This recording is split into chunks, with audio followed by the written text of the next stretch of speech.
इनकी लड़ाई किसी भी प्रकार से किसी धर्म के अगेंस्ट नहीं थी, इनकी लड़ाई थी मराठाओं की रक्षा करने के लिए। ये मराठाओं के लिए खड़े, ये मुसलमानों के अगेंस्ट नहीं, मुगलों के अगेंस्ट थे। ओके जी, अस्सलाम वालेकुम, नमस्ते, आदाब, सत श्री अकाल और हेलो। आई होप आप लोग ठीक ठाक हैं। हम बिल्कुल ठीक ठाक हैं। और 19 फरवरी को छत्रपति शिवाजी महाराज की बर्थ एनिवर्सरी थी और किसी टेक्निकल वजह से हम लोग उसका रिएक्शन कल नहीं डाल पाए, तो आज 20 फरवरी को हम डालेंगे। और छत्रपति शिवाजी महाराज इंडिया में तो जो लोग हैं उन सबको पता ही है कौन है।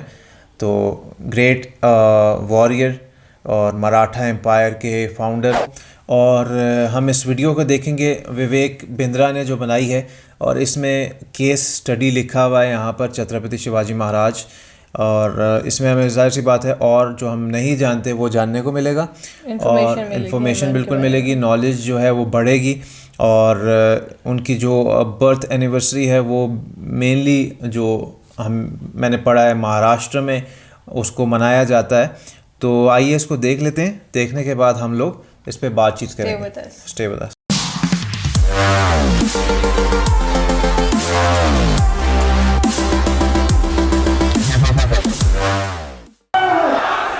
वापस आया हूं आज आपसे बात करने के लिए। मैं Vivek Bindra, motivational speaker, leadership consultant और बिजनेस कोच। आज बात करूंगा छत्रपति शिवाजी के विषय में। मराठाओं के दिल में बड़ी गहरी जगह बनाई। 1630 में जन्म लिया। 19 फरवरी पिता शाहजी भोसले, मां जीजाबाई। पिता शाहजी भोसले तो उस समय मुगलों की सेवा में लगे हुए थे, जो ज्यादा उस समय अवेलेबल नहीं रहा करते थे। तो मां जीजाबाई जिन्होंने ज्यादा समय बिताया छत्रपति शिवाजी के साथ में। शिवाजी छोटा सा बच्चा, उसको बचपन से ही महाभारत से लेकर रामायण तक, रामायण से लेकर भगवत गीता तक और सारी पौराणिक कथाएं उनको सुनाया करती थी। असर क्या हुआ, छोटी उम्र से ही एक स्वाभाविक नेचुरल लीडरशिप शिवाजी के अंदर दिखने लगी। छोटा सा बच्चा, लेकिन वहीं पे मावल नाम की एक जगह, एक स्थान जहां पे कई गांव हुआ करते थे, जो पुणे के नजदीक था। आज का जो पुणे है ना महाराष्ट्र में, उधर ही मावल के पिछड़े और गरीब लोग, लेकिन वो उनमें साहस बहुत था। तभी शिवाजी ने देखा, 12-15 साल की उम्र में इसने देखा, वहां पे 3 साल उन जंगलों में वहां घूमता रहा, लोगों के बीच में रहा। तो उसने देखा ये लोगों में ताकत बहुत है, शक्ति बहुत है, पर ये अनगाइडेड मिसाइल है। एक दिन उसने सारे दोस्तों को और वहां पे गांव के कई लोगों को इकट्ठा किया और उनको क्या बताया कि मराठाओं को मुगलों के नौकर के रूप में जाना जाता है। और ये जो नौकर होता है ना, ये जो गुलामी है, ये एक मानसिकता है और कुछ नहीं है। It is a state of mind. इस गुलामी को तोड़ना है, मराठाओं को उससे बाहर निकलना है। तो ये निजामी शाह, आदिल शाह, इनके चंगुल से मराठाओं को पहली बार बाहर निकालने के लिए ये गांव वालों को उन्होंने तैयार किया। खंजर निकाला और अपना रक्त निकाल के काट के भगवान के शिवलिंग का रक्त अभिषेक कर दिया। और तभी इन्होंने ऐलान किया कि मैं स्वराज यात्रा निकालना चाहता हूं। ये स्वराज यात्रा, ये क्या कहते हैं, गुलामी एक मानसिकता है। क्या है, एक मानसिकता है। आप गुलाम अपनी मानसिकता के कारण है। और वहां पे एक गुलामी की मानसिकता से मराठाओं को निकाल के खड़ा करने के लिए, अब टीम तो छोटी थी, मैन पावर थी नहीं, रिसोर्सेज थे नहीं, उतने फंड्स थे नहीं, उतनी पीछे से सपोर्ट और ताकत और कोई अलायंस अभी तक था नहीं। तो शुरुआत बहुत इंटेलिजेंट थी। देखिए ये जो थे ना, ये व्यक्ति छत्रपति शिवाजी, सारे सुनिए, भारत को पता होना चाहिए, छत्रपति शिवाजी एक कंबाइंड अवतार मान सकते हो आप, महाराणा प्रताप के शौर्य और उनकी ताकत और उनके साहस का, और कौटिल्य चाणक्य पंडित की उनकी बौद्धिक शक्ति, उनकी बुद्धि और उनकी कुटिल नीतियों का, ये कंबाइंड अवतार। तो ये क्या करते हैं, छापामार युद्ध करते हैं, द्विकंटक नीति के साथ जाते हैं। इसको क्या बोलते हैं, गोरिल्ला वॉरफेयर। और गोरिल्ला वॉरफेयर इसे कहते हैं गनीमी कावा। छोटी उम्र के अंदर इतना इंटेलिजेंस, इतना इंटेलिजेंस। गनीमी का मतलब क्या है, दुश्मन, और कावा मतलब उसको बेवकूफ बना के हराने की टैक्टिक्स। ये ऐसे टैक्टिक्स से लड़ते थे, इनको पहाड़ी चूहा बोलते थे, कि पहाड़ों के अंदर से कहां से निकल के किधर से निकल के आके दुश्मन पे अटैक करेंगे। छोटी सी सेना इन्होंने शुरू करी थी और अपना साम्राज्य दक्षिण से लेकर के ऊपर तक, गुजरात तक, इधर बहुत जगह फैलाया। एक बार उधर ही के मुगल राजा आदिल शाह ने मराठाओं के बीच में से इनके पिता को उठा करके जेल में डाल दिया, कारावास दे दिया। और ये बहुत दिन तक सोचने लगे कि क्या करें। और तभी देखिए उसी समय में शाहजहां भी था दिल्ली के अंदर, और शाहजहां भी हालांकि है वो भी मुसलमान और आदिल शाह भी मुसलमान, लेकिन पॉलिटिक्स तो पॉलिटिक्स है ना। तो मुगल राजाओं को उन्होंने आपस में कैसे भिड़वाया, उधर उनको सपोर्ट और अलायंस की बात करी। इतने मास्टर अलायंस के मामले में, कब कहां किससे अलायंस बिल्ड करना। शाहजहां को बोले कि आप इस पे इन्फ्लुएंस डालो, ये मेरे पिता को छोड़े, और शाहजहां उनकी बात मान गए। शाहजहां को उन्होंने बोला कि तुम्हारे कई युद्ध होने वाले हैं नॉर्थ में, और उस समय पीछे से अगर तुम्हें यहां से मदद की जरूरत पड़े तो मैं छत्रपति शिवाजी तुम्हारी मदद करूंगा। इसको बोलो आदिल शाह को मेरे पिता को छोड़े। छुड़वा दिया। छत्रपति शिवाजी, इनके लिए युद्ध जीतना जरूरी था, लड़ना भले ही जरूरी ना हो। कई बार तो ये लड़े बिना भी युद्ध जीत जाते थे, यही तो इनकी चतुराई थी। इसे क्या कहते, सामने वाला सरेंडर कर देगा स्वॉर्ड निकाले पहले, स्वॉर्ड निकालने से पहले, surrender before the sword comes out. इनकी बुद्धिमत्ता क्या थी कि ये एनिमी से अलायंस क्रिएट कर लेते थे। जो इन्हें बर्बाद करने आता था वही इनको आबाद करके जाता था। पोर्टफोलियो डाइवर्सिफिकेशन में बड़े मास्टर थे। ये नहीं कि एक ही जगह लगे रहे, साथ साथ पैरेलल लीडरशिप बिल्ड करते थे। उधर कोंकण कोस्टलाइन के पास में, जो आज का गुजरात है, महाराष्ट्र है, आज का गोवा है, आज का नीचे तक कर्नाटक है, ये पूरी कोस्टलाइन पे इन्होंने एक नेवी बिल्ड करी, नेवी की सेना, समुद्री सेना को तैयार किया। एक्चुअली छत्रपति शिवाजी को फादर ऑफ इंडियन नेवी भी बोला जाता है। और एक और बात आप सीखते हैं, preparation of scenario analysis. Scenario analysis का मतलब क्या है, आने वाले समय में सिनेरियो ए होगा तो मैं ऐसे लड़ूंगा, बी होगा तो ऐसे लड़ूंगा, सी होगा तो ऐसे लड़ूंगा। सिनेरियो की तैयारी पहले रखनी चाहिए। उस समय वहां का तानाशाह आदिल शाह, जो उस समय तक शिवाजी से बहुत तंग आ चुका था, बहुत परेशान हो चुका था, इन्होंने अपने सबसे बड़े सेनापति, सबसे चीफ जनरल अफजल खान को भेजा कि अफजल खान इसको खत्म करके आओ किसी तरीके से। अफजल खान जानता था शिवाजी एक ईमानदार आदमी है, तो उसको एक प्रपोजल भेज दिया, शिवाजी मैं तुमसे अकेले मिलने आऊंगा, संधि करना चाहता हूं, अकेले मिलोगे मुझसे? शिवाजी बोले ठीक है, अकेले मिल लेते, मुझे कोई समस्या नहीं। अफजल खान ने बोला नियम यह है, ना तुम्हारे पास कोई सेना, ना मेरे पास कोई सेना, मैं भी अकेला, तुम भी अकेले, ना तुम्हारे पास कोई अस्त्र शस्त्र, ना मेरे पास कोई अस्त्र शस्त्र। अफजल खान जानता था छत्रपति शिवाजी बड़े ईमानदार व्यक्ति हैं, हाँ बोल देंगे तो ऐसे ही बिना शस्त्र के खड़े भी हो जाएंगे। उनसे 2.5 गुना लंबा चौड़ा अफजल खान आकर के गले मिलने लगा शिवाजी से। अब छोटे से शिवाजी और पीछे से खंजर निकाल करके पीठ में घुसा दिया। प्रिपेयर्ड थे पहले, शिवाजी पहले ही प्रिपेयर्ड थे। एक ऐसी लोहे की उन्होंने बुलेट जैकेट पहनी होती, पावरफुल, उन्होंने ऐसी जैकेट स्टील के अंदर बना रखी थी जिससे कितने भी खंजर डालो अंदर घुसे नहीं, लेकिन दिखाई नहीं पड़ता था। वो जानते थे कि ऐसा हो सकता है, ईमानदारी पूरी रखते लेकिन प्रिपरेशन भी रखते। इसको बोलते हैं सिनेरियो अगर सी निकल आया तो उसकी प्रिपरेशन भी रहे।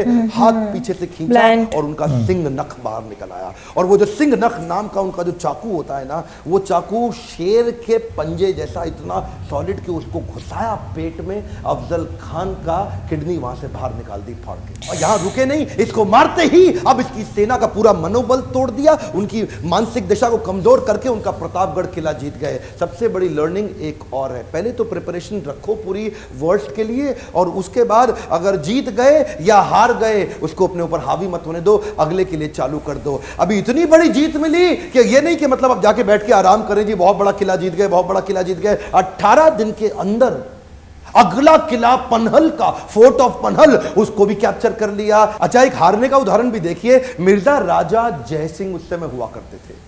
अब इन्होंने मुगल लोगों ने राजा जयसिंह को मिर्जा बना लिया था, अपने साथ जोड़ करके अपनी सेना में ले लिया। एक दफा मिर्जा राजा जयसिंह ने इनको एक युद्ध में हराया और इनसे पुरंदर की ट्रीटी साइन करा ली। पुरंदर की ट्रीटी साइन कराते वक्त इनके 23 किले इनसे छीन लिए गए, और 23 किले अब इनके हाथ से निकल गए। वो उनके लिए हार थी, हाँ हार थी, लेकिन हारने के बाद भी नहीं रुकते। ये क्या किया, come on bounce back, come on, क्या याद है ना आपको, बाउंस बैक। और कैसे बाउंस बैक किया, पुरंदर की संधि में 23 किले हाथ से निकल गए, हाँ निकल गए, लेकिन रुकना तो है नहीं। अगले कुछ सालों के अंदर 23 किले हारे पर 360 किले और जीत गए। 360 किले इन्होंने जो फोर्ट होते हैं ना, कई मैंशन, एक के बाद एक के बाद। इनकी लड़ाई किसी भी प्रकार से किसी धर्म के अगेंस्ट नहीं थी, इनकी लड़ाई थी मराठाओं की रक्षा करने के लिए। ये मराठाओं के लिए खड़े, ये मुसलमानों के अगेंस्ट नहीं, मुगलों के अगेंस्ट थे। वो मुगल जो विदेश से आए उनके अगेंस्ट थे, क्योंकि मुसलमान तो उनकी टीम में बहुत सारे थे। इनके कई सारे बड़े बड़े आर्मी के जनरल ही मुसलमान हुआ करते थे, इनके कई दोस्त भी मुसलमान थे, इनके जो एक अपनी टीम के वजीर आजम वो भी मुसलमान थे, इनके कई गुरु भी मुसलमान थे। लेकिन ये मुगलों के खिलाफ थे जो आके मराठाओं को तंग करके उनको नौकर बनाया था। बाहर से आके मुगलों ने मराठाओं को जो तंग किया, उनकी पीड़ा को वहीं से इन्होंने टीम को नीचे नीचे से इकट्ठा करके छापा मार युद्ध से आज इतनी बड़ी सेना खड़ा कर ली। अच्छा, एक बात और जो इस वीर मराठा को मुगलों से अलग करती थी, वो खास बात थी इनका स्त्रियों के प्रति विशेष सम्मान। क्या बोलते थे, माँ, औरतें और बच्चे, इनको कोई तंग नहीं करेगा चाहे कुछ भी हो जाए। हाँ, और ये जो इनकी लीडरशिप विजडम थी ना, ये बचपन में महाभारत, भगवत गीता, रामायण पढ़ने से जो इनके अंदर आई, ये इन्होंने अपने सैनिकों में भी कूट कूट के डाल दी थी कि अगर किसी, देखिए जहां उसी समय मुगल लोग औरतों को उठा लिया करते थे, उनका अपहरण करते थे, उनका रेप कर लेते थे, उनको उनके मंदिर तोड़ना, उनको मारना पीटना, वहीं ये क्या बोले, किसी दूसरे धर्म का अपमान नहीं करेंगे, किसी दूसरे की स्त्री को गलत नजर से कभी देखेंगे नहीं, और अगर मेरा कोई सैनिक देखते हुए मिल गया तो उसको खत्म कर दूंगा। इन्होंने वो वैल्यूज अपनी टीम के अंदर डाल दी। इनकी ये क्वालिटी ने इनको इतनी रिस्पेक्ट अर्न करी, इतनी रिस्पेक्ट अर्न करी कि लोग अपनी जान देने लग गए। इस वीर मराठा की कथा मैं चाहता हूं पूरे देश तक पहुंचे। आज अगर आप में थोड़ा सा भी आप में इच्छा है कि हमारे देश के इस इतिहास को कोई भूल ना जाए, इसको व्हाट्सएप पे फैला दीजिए। ओके जी, सो बिल्कुल हमने डॉक्टर विवेक बिंद्रा की खास बात ये कि जिस तरह से ये एक्सप्लेन करते हैं ना, बहुत अच्छे तरीके तो से वो explain किया है। मतलब बड़ी शिद्दत से एक्सप्लेन करते हैं। और छत्रपति शिवाजी महाराज, काफ़ी कुछ जानने को मिला है इनके बारे में कि बचपन से ही वो बात इनमें थी, वो देखा करते थे अपने इर्द गिर्द और ऑब्जर्व क्योंकि किया इनके करते फादर तो बिजी थे, तो इनकी जो ज़्यादा परवरिश इनकी वालिदा ने की हाँ, थी। इनकी मदर ने की थी। तो फिर उन्होंने जब देखा अपने लोगों को, तो उन्होंने फिर एहसास दिलाया कि भाई आपको अपने लिए स्टैंड लेना पड़ेगा। तो आप, और उन्होंने बड़ी प्यारी बात की है, जिस तरह कि उन्होंने जो जो उनकी जीत थी उसके बारे में भी बताया, और जिस तरह वो 3 प्लान रखते थे कि ये ना हुआ तो ये ना हुआ तो ये, प्लान सब कुछ हाँ, इनका और होता है। कहाँ कहाँ से निकल आते थे, और मतलब पहाड़ में कहीं से निकल आए, पता नहीं चलता था उनकी ऑपोजिट पार्टी को कि भाई ये कहाँ छुपे हुए हैं और और कहाँ मैं से। सब चीज़ें जो है महाभारत, रामायण जो बचपन में उनकी वालिदा उन्हें सुनाती थी, उससे उनके सुन अंदर वो के डेवलप्ड हुए इनकी ऐसी हुई। पर्सनैलिटी। तो मतलब एक एक चीज़ डिटेल में बताई है। उसके अलावा उन्होंने ये भी बताया कि उनको किसी मज़हब से कोई प्रॉब्लम नहीं थी। बेसिकली उनको जो मुगल्स जो थे ना, उनमें भी मतलब है कि मुसलमानों से प्रॉब्लम नहीं थी, उनके अपने साथ मुसलमान बहुत थे। अपने लोगों के लिए, अपने लोगों की रक्षा के लिए, अपने लोगों की प्रोटेक्शन के लिए वो ये सब करते थे। फादर ऑफ इंडियन नेवी भी कहा जाता है, क्योंकि उन्होंने एक नेवी बनाई थी। हाँ, ये भी बिल्कुल इसमें है, फादर ऑफ इंडियन नेवी उनको कहा जाता है। और उसके अलावा ये है कि इसमें एक बहुत प्यारा उनका रूल जो उन्होंने सेट किया था कि औरतों को और बच्चों को कुछ नहीं कहा जाएगा, किसी के मज़हब की मतलब है कि आप तौहीन नहीं करेंगे। तो इस बात की वजह से लोगों के लिए, लोगों के दिल में इनके लिए रिस्पेक्ट इतनी बड़ी कि आज तक लोग इनको ये जो टाइटल मिले हुए हैं छत्रपति और महाराज के, छत्रपति शिवाजी महाराज बुलाते हैं। और अक्सर जो इनकी थी वॉर थी, वो मतलब लड़े बगैर ही जीत सकते थे, क्योंकि दुश्मन इनके आगे अपने जो हथियार हैं वो डाल देते थे। हाँ। और जो है बहुत सारे किले भी इन्होंने फतह किए हैं, और इनको हमेशा जीत का होता था। जीत सवार होती थी, चाहे वो कोई भी हो वॉरियर, वो अपने लोगों के लिए लड़ेगा, और इसमें कोई मेरे ख्याल से गलत बात नहीं है। तो आप अपने लोगों को प्रोटेक्ट करेंगे, वो अपने लोगों को प्रोटेक्ट करेंगे। तो हम बेसिकली हमने देखा कि शिवाजी महाराज की जो है बर्थ एनिवर्सरी, उस पर हमें उनके बारे में कुछ जानने को मिले। चलें जी, बेसिकली हमारा मकसद था कि हमें थोड़ी बहुत नॉलेज मिले, तो हमें काफ़ी कुछ पता चल गया इनके बारे में। एंड तो इनकी बर्थ एनिवर्सरी थी, तो उस पर हमने मुझे रिक्वेस्ट आई थी कि आप इस वीडियो को ज़रूर देखें, तो हमने देखी। एंड नॉलेज बढ़ी है, काफ़ी इजाफा हुआ है, मतलब छोटी उम्र से उनके अंदर एक ही जज्बा था। बिल्कुल ऐसे ही है। तो आई होप कि आपको हमारे साथ देखने में अच्छा लगा होगा। तो अगर रिएक्शन अच्छा लगा तो आपको पता है कि आपने क्या करना है। Share and subscribe. हाँ, व्लॉग चैनल का लिंक डिस्क्रिप्शन में, वहाँ पर जाके उसको भी सब्सक्राइब करें फॉर लेटेस्ट व्लॉग्स। इंस्टाग्राम पे आप हमें फॉलो करेंगे for latest photos and updates. तब तक के लिए अपना ख्याल रखिएगा। अल्लाह हाफ़िज़।